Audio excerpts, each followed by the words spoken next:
किती विचार करत बसतेस? रात्रभर झोपली सुद्धा नाहीयेस. थोडा वेळ आराम कर, बघ झोप लागते का. नाही लागणार का आत्या झोप? आणि झोप लागून चालणार पण नाही. काही तासच उरलेत ग हातात. काय करता येईल याचा विचार करते मी. पण कुठून जमवणार आहेस एवढी रक्कम? पण आता प्रश्न पडलाय म्हणजे उत्तर पण असेलच ना. फक्त ते शोधायचं इतकंच. घडणाऱ्या प्रत्येक गोष्टीच्या मागे काही ना काही योजना असते. मग आता या मागे काय अशी महान योजना आहे ते तरी कळू दे ग मला. अरू,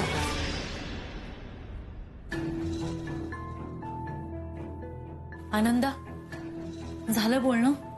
हा बोलण्यात आला. त्यांनी 10:30 वाजता भेटायला बोलवलंय. कुठे कुठे जाणार आहेस तू? ते म्हणजे माझा एक हे आहे ओळखीचे, म्हणजे फायनान्सर.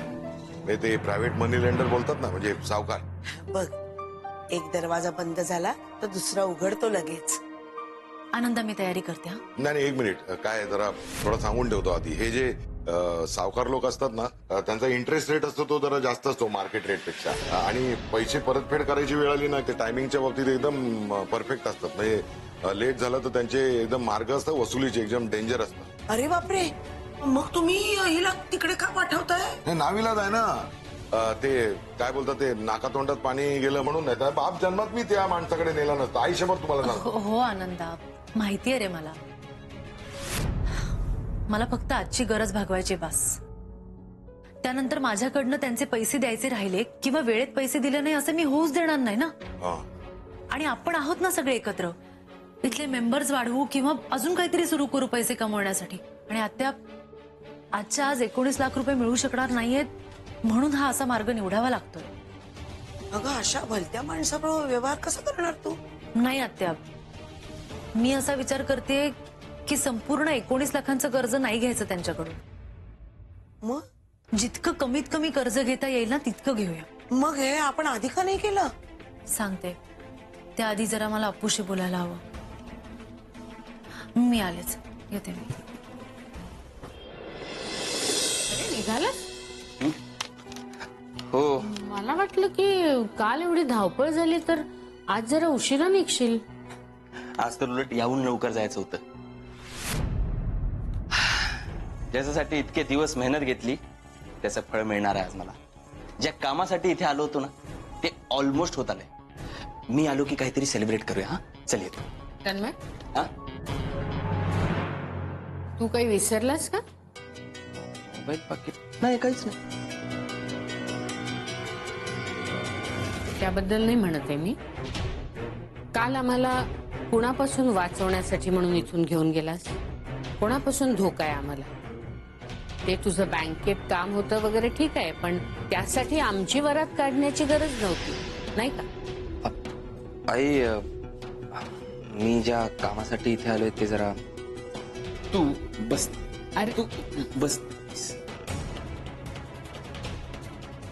ते जरा गुंतागुंतीचं होतं आहे. आणि या प्रोसेसमध्ये माझे काही शत्रू निर्माण झाले. शत्रू? हो, म्हणजे मला असं वाटलं की मी इथे नसताना ती लोक तुम्हा दोघींना त्रास देतील म्हणून सोबत घेऊन गेले. कोण आहेत हे लोक?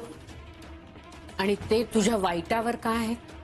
आई ऍक्च्युली जाऊ दे ना, मला तुम्हा दोघींची काळजी वाटली म्हणून. मलाही तुझी काळजी वाटतेय म्हणूनच मी सांगते. असं सगळं असेल ना तर सोडून दे का? आई, हे तू बोलतेस? हो का? अगं, तुझ्याकडूनच तर फायटिंग स्पिरिट घेतलंय मी.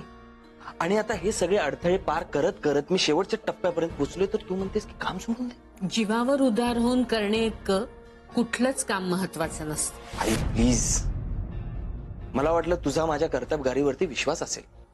तन्मय, आई, शत्रूचा गळा कधी धरायचा आणि पाय कधी धरायचे हे मला चांगलंच कळतं. आई, ना मला काही होणार आहे ना तुम्हाला. काही दिवसांचा प्रश्न, प्लीज, काही दिवस. तोपर्यंत तुम्ही दोघी जरा अलर्ट राहा. तू सुद्धा एक गोष्ट करायचीस. दर तासाला मला फोन करायचास. तुझा फोन आला की पुढचा तास माझा चांगला जातो. विसरायचं नाही. हो आई, नक्की करायचंय. हे बघ, या सगळ्याचा परिणाम चांगलाच होणार आहे. प्रमोशन होणार आहे माझं मोठं. ओके, येतो.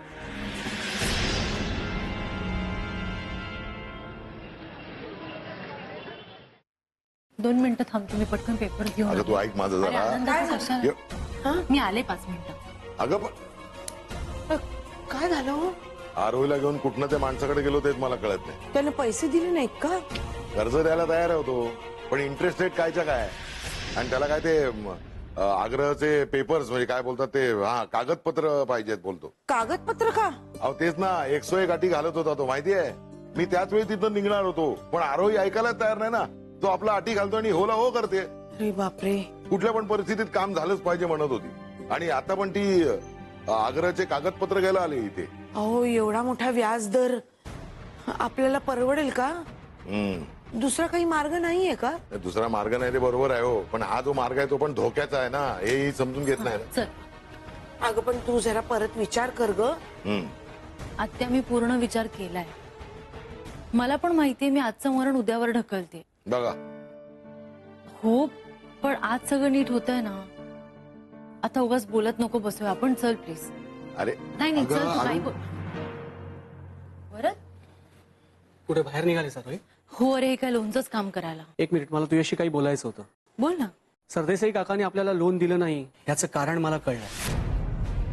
माझ्या पुण्याच्या मित्राने सांगितलं, एक खास माणूस नाशिकहून पुण्याला गेला होता बँकेच्या हेड ऑफिसमध्ये. आपल्याला लोन देताना नियम डावलले जात आहेत ह्याची तक्रार त्याने केली.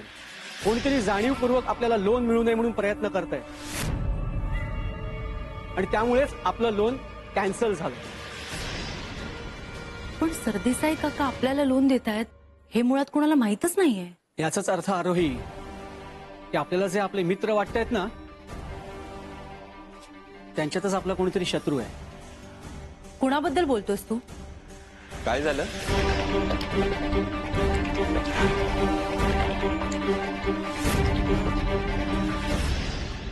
नाही म्हणजे काल जे झालं त्यानंतर आता पुढे काय? आता पुढचं काय ते आपण नंतर बघूया तन्मयराव. जरा मागचं बघूया का आता? म्हणजे वरद, अरे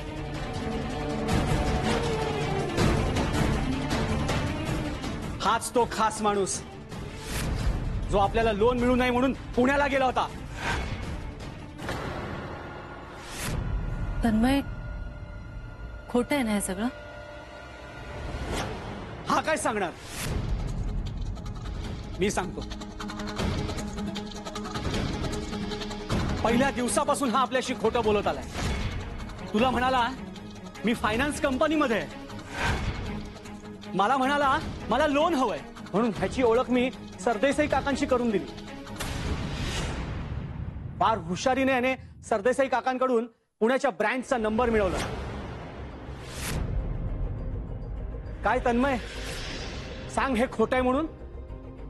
आरोही याच्यावर फार लवकर विश्वास ठेवला. काय तन्मय, सांग हे खोटं आहे म्हणून? याने हे सगळं का केलंय माहित नाही, परंतु हे सगळं करण्यामागे ह्याचाच हात आहे, मला 100% गॅरंटी आहे. आरोही, हे मी काय ऐकतेय? माझा अजूनही विश्वास बसत नाहीये. तन्मय, तुम्ही सांगा खरं काय ते. अगं आरोही, ह्याला काय विचारतेस तू? आपल्याला काल लोन मिळालं नाही हे याला इथे यायच्या आधीच कसं समजलं ग?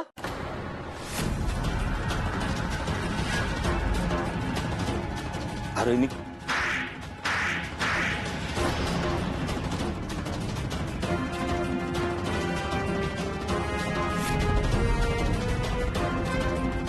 चालते भा, एक शब्दही पुढे बोलायचं नाही हं?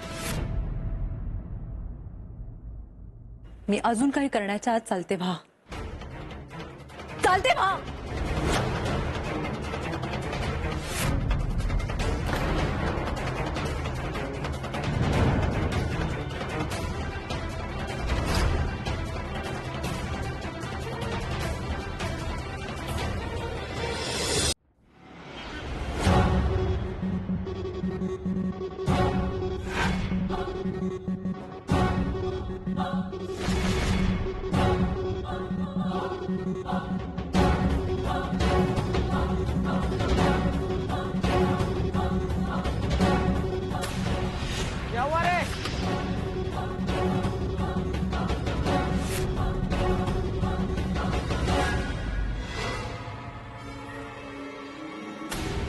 माझं बोलणं मला पटवून देण्यासाठी माझ्याकडे दुसरा कोणताही मार्ग नाही.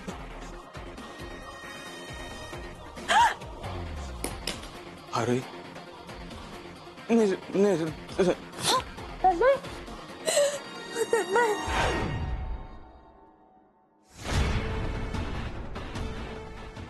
तन्मय,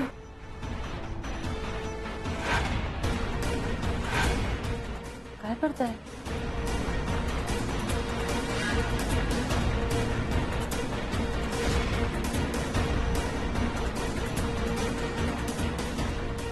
₹19,00,000.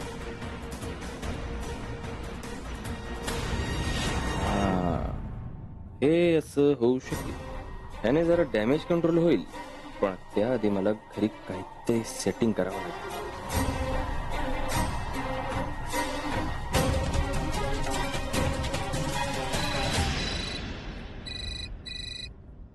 हा बोल तन्मय. बिझी आहेस? नाही बोल ना, पण थँक्यू. वेळच्या वेळेला फोन करतोयस न विसरता. आई, मी हे सांगायला फोन केलाय की मला 2 दिवसांसाठी मुंबईला जावं लागणार आहे. एक काम आहे, बॉसला भेटायचं आहे. मग घरी येतोयस ना आत्ता आधी? नाही, मी इथूनच डायरेक्ट जाईन. तन्मय, सगळं ठीक आहे ना? हो आई, काळजी करू नकोस. एवढं सांगायला फोन केला होता की मी 2 दिवसात परत येईन.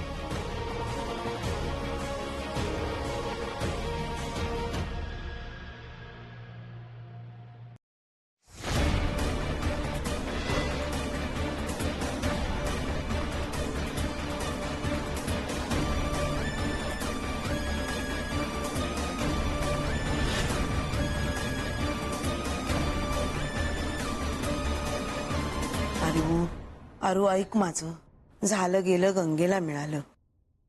आता आपल्याला पुढे बघायला हवं ना.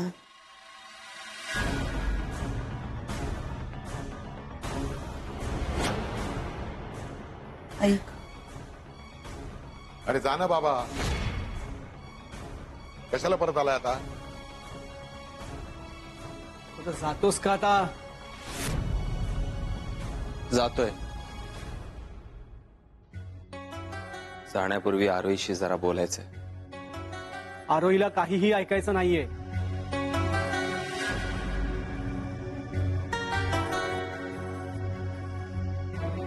हे तू का ठरवतोयस?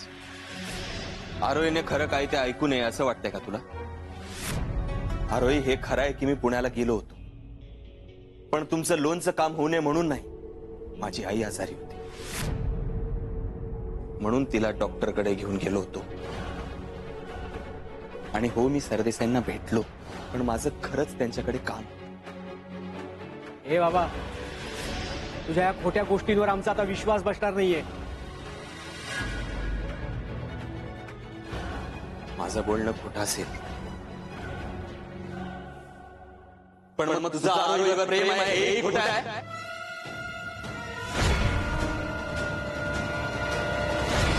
आरोही, तुमचा हा सो कॉल्ड मित्र भरत हा माझ्याबद्दल खोटं बोलतोय, कारण ह्याला आवडत नाही आपली मैत्री होते. हा तुमच्यावर एकतर्फी प्रेम करतो. बोल, हे सगळं खोटं आहे? बोल. आता अजून आहे का? हा काल सरदेसाईंना भेटला तर तुमचं लोनचं चेक मागायला नाही, तर या डील मधलं स्वतःचं कमिशन मागायला.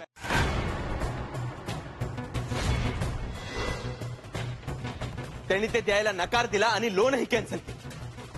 आरोही हा खोटं बोलतोय. आरोही आता तुझ्यावरच विश्वास ठेवेल. तुमची मैत्री जुनी, आमची ओळख तर काल परवाची. या लोन प्रकरणात आरोहीचं तुझ्याशिवाय एक पानही हालत नव्हतं, कारण तू अशी सोयच करून ठेवली होती. आणि आता तुला माहिती होतं की तुझ्यामुळे आरोहीला चेक मिळणार नाही, आणि तुला भीती वाटली की आरोही तुझ्यापेक्षा जास्त विश्वास माझ्यावर ठेवेल, म्हणून तू माझ्याबद्दल उलटसुलट बोलत होता. बस झालं, पुरे झालं. आता माझ्या कर्जाचं काय करायचं ना ते बघून घेईन मी. वरदचं बोलणं ऐकल्यानंतर तुम्ही आता माझ्यावर का विश्वास ठेवणार? लोकांना आपली गोष्ट पटवून द्यायची असेल ना तर भल्या भल्याना जीव द्यावा लागतो. अग्निपरीक्षा. असो काय, जिवंत माणसावर कुणीही विश्वास ठेवत नाही, पण मरताना माणूस खोटं बोलत नाही. असं बोलणं मला पटवून देण्यासाठी माझ्याकडे दुसरा कोणताही मार्ग नाही.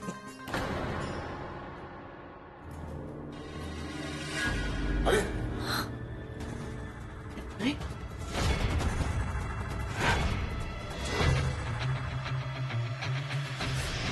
लोक आपलं म्हणणं पटवून देण्यासाठी आई वडिलांची, मुलं बाळांची शपथ घेतात. मी स्वतःची शपथ घेतो.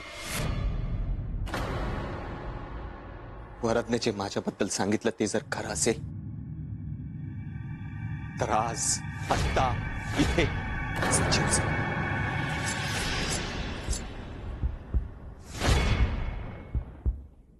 अरे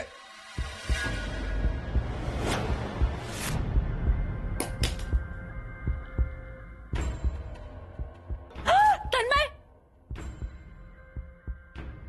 अरे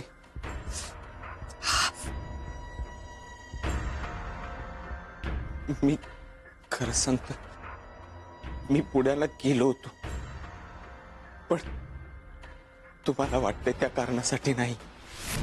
मी खरंच सरदेसाईंना भेटलो, पण माझं खरंच त्यांच्याकडे काम होतं. वरून खोटं बोलतोय कारण इन्सिक्युअर आहे. मी खरं सांगतो, खोटं नाही बोलत. मी